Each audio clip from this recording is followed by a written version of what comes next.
Alright, and then the last game that they have for this year is Rock Band Unplugged, which came out, I believe, already. That is their PSP game. People make complaints about that, okay? Guitar Hero already came out with a Guitar Hero game for the DS. Why can't Harmonix come out with a PSP game or a portable game? It's a market, right? It's competition, right? Everybody's got to go and make games. So the only game that you can truly count, as far as I'm concerned, this year coming out for Harmonix is Rock Band Unplugged. It's the only game that has Harmonix only branding on it. It's the only game that Harmonix came out and said, we made, this is our game. It's the only game at all this year that so far they have announced that they were releasing. Therefore, out of the 3 games this year that you have the name Rock Band in my estimation, only one of them can count, which is Rock Band Unplugged. With that being said, well let me go back a minute. I also want to pull this out. Early this year, when everybody was looking for Rock Band 3 to come out, or announcements of Rock Band 3, early this year, Mr. Ricopolis went on and said that they were going on a different direction. That the Harmonix did not want to go in the direction where you got to release a game a year. They wanted to focus on what they already had. They wanted to focus on DLC, and that's what they were going to do. So at that point, he said they were not announcing anything for Rock Band 3. Never said it wasn't coming. So that's where Harmonix stands on releasing game after game after game. Now, let's jump into Guitar Hero, Activision. I'm going to name all the past games first, and then I'm going to name all of the current games that you can look forward to. I'm also going to read you a little statement on their future games with all the patents that they have. Let me do that first. It says Activision and Red Octane have trademarked the titles Guitar Villain, Drum Villain, Keyboard Hero, and Sing Hero. Red Octane originally trademarked the titles Drum Hero and Band Hero, but the work performed towards the Drum Hero title was eventually folded into the gameplay for Guitar Hero World Tour. Activision plans to release multiple new Guitar Hero SKUs in 2009. According to Activision Publishing CEO Mike Griffith, industry analysts expect that 3 expansions to World Tour will be made before the next major title in the series. Activision is expecting to triple the number of games released under the Guitar Hero title by 2010. Now let me read to you the list of games that Guitar Hero has in the past, and I will also, so that no one is confused, I will give you the company that actually did those, and then we're going to go in. In 2005, Guitar Hero was out, that was Harmonix. In 2006, for the PS2 only, was Guitar Hero 2. And in 2007, Guitar Hero 2 came out for the 360. That ends the Harmonix era. In 2007, we got Guitar Hero 3 Legends of Rock. In 2008, we got Guitar Hero World Tour. In 2008, we got Guitar Hero Aerosmith. 2007, Guitar Hero Carabiner. 2007, Guitar Hero 3 Mobile. 2008, Guitar Hero on Tour. 2008, Guitar Hero 3 Backstage Pass. 2008, Guitar Hero On Tour Decades.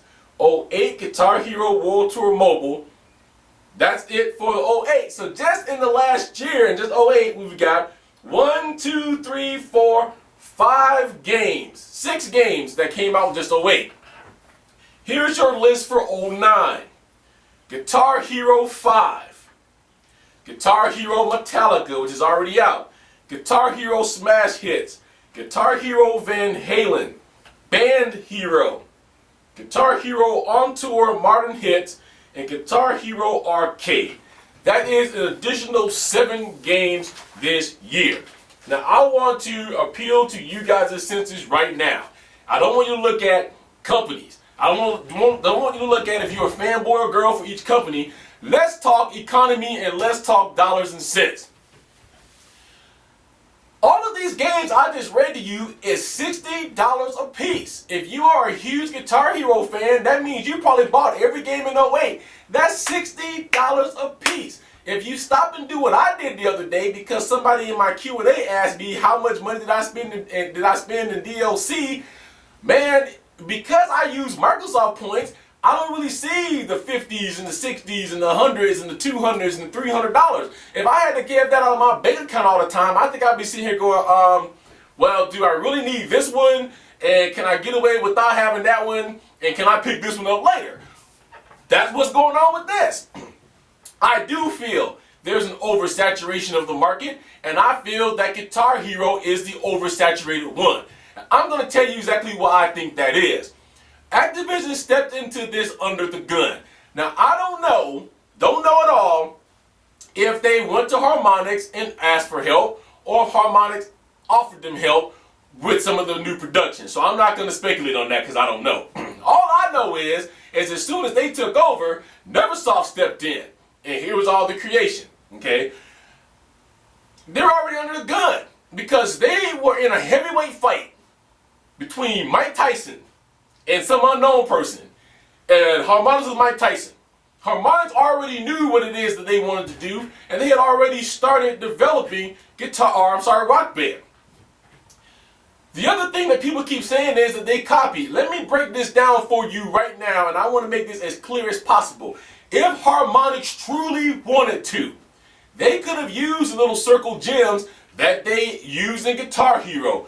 They chose to change it. If Harmonix was smart, which I believe that they were, if you think that they just handed over all rights to Activision, all patents, and they said have all the money, no, think again. Back in the old rap days, Eazy-E was very smart. Because everybody's like, easy, man. Dr. Dre went and dissed you on their album, and they said that you ain't no good. And he said, we brought a rap that said what? Dre Day only makes Eazy's payday, because he had an exclusive deal that every album Dr. Dre put out, he got paid. So Dr. Dre's talking smack, and he was getting paid. I think it's kind of like that a little bit with Harmonix. But they chose to change up the game because they wanted a brand new feel. So the only way that Guitar Hero feels that they can catch up is that they're going to release game after game after game after game after game. This does make it tough for me because guess what I get to go do all the time? I'm a video game, rhythm game reviewer. That means I got to put my hands on these games. None of these companies are sending me games for free at all. Okay, I don't get a fresh copy of Rock Band Unplugged in my mailbox. I didn't get a fresh copy of Guitar Hero World Tour in my mailbox and say, here it is for free, go ahead and try it out. Oh, no. I go just like you to the store and I spend my $60 or my $120 or my $200 on bundles and I bring them home and I do a review for you. If any of the companies listening want to send me copies, I'll be more than happy. But I wanted to put out to you guys, this is not how it works. I am married, so I have to go to my wife and say, guess what, honey? There's 7 new Guitar Hero games. And they're all coming out this year. And she looks at me like, $60 a game? That's just ridiculous. My friend's like, that's just ridiculous. I think Harmonix has it right. Because, to me at least, Rock Band 2 is a brand new experience for me each and every time I turn on my Xbox 360. And that is because of the sheer amount of DLC that they have. If Activision was smart right now, they would concentrate on the DLC game, first of all. Second of all, they would concentrate on lowering the price of the DLC. I realize they've been kicking out some free tracks here and there, but free tracks here and there, in my opinion, just ain't gonna cut it all the time. Because the track that you really want, you gotta go out and buy. Now it becomes a tug of war of which game do you feel is the best? And which game do you feel is the copycat? Let me just tell you this to appeal to your senses. Rock Band has already had shows. Rock Band is owned by Viacom, which is, and the parent company is MTV. Rock Band has all the exposure to music that they need. If anybody breaks Prince first, I guarantee you to be Rock Band, because Prince has a big old relationship with MTV, and he stated that MTV was so good to him and made his career what it is that he would do almost anything when it comes to MTV. MTV, Viacom has networks. Therefore, you get all this exposure. If you watch WCG Ultimate Gamer, the only rhythm game that was shown was what? Rock Band. So, to follow suit, Activision has come out and now they're announcing a tour and possibly a reality TV show.